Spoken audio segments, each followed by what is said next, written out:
Magandang gabi po sa lahat. Tayo nagbabalik ulit dito sa ating munting channel, Samuel Soriano TV 29. Ayan. Maraming salamat po sa lahat ng aking mga subscriber at magandang gabi po sa inyong lahat. 1K subscriber na po tayo at magpapasalamat lamang tayo sa ating mga subscriber dyan. Thank you so much sa aking mga subscriber. Lahat po kayo, Luzon, Visayas, Mindanao, kung saan kayong panig ng mundo po. God bless po and keep safe po sa inyong lahat. Maraming salamat din po sa nanonood doon sa ating FB page. Thank you so much sa mga followers ko doon sa aking FB page, Samuel Soriano po. Lalo na po yung mga nagsisend ng star sa akin dyan. Thank you so much sa inyong lahat. Yun naman po hindi pa po nakapag-subscribe dito sa ating YouTube channel. Anyayahan ko lang sana kayo. At malaking tulong na po o bagay ang inyong magagawa. Tulad na lamang po ng pagpindot ng ating subscribe button, like and share. Para ma-update ko kayo sa ating mga latest na gagawin mga video po about coins. Ayan, sinisiling natin ang kanilang mga halaga dito sa ating munting channel. Meron naman tayong pag-uusapang barya po at ito po ay mga lumang barya. Ayan, ni Marcelo H. Del Pilar po, 50 centimos po. Ayan. Ayan, year 1972.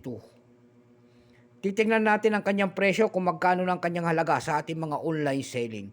Bago tayo magsimula sa ating talakayan, kilalanin mo muna natin siya. Issue po nito ay Philippines po, Period Republic, 1946 up to date po. Type nito Standard Circulation Coins years, 1967 hanggang 1974. Value nito 50 centimos po. Currency piso, 1967 up to date po. Composition niyan ay nickel brass, may bigat lamang 8 grams. May haba po lamang itong 27.5 mm. May kapal po naman itong 1.95 mm. Hugis po bilog. Orientation nito ay coin alignment. Itinigil naman ang paggamit sa barya na to ng Pilipinas noong January 2, 1998. Number N-4515, reference number KM-200. Siya po si Marcelo H. Del Pilar, ang dakila natin bayani. Ang kanyang nasa likod po, kung tawagin niyan, nasa likod niyan ay Coat of Arms of the Philippines po. Ayan. May proof po ito, dalawang klase po ang inilabas sa year 1972. Pero itong hawak natin, ito po ay year 1970 po. Year 1972 po ay Denver Mint. Ito po ay 37%. Kung ilang piraso naman ang ginawa sa hawak nating barya ng Pilipinas, ito po ay 30 milyong piraso po.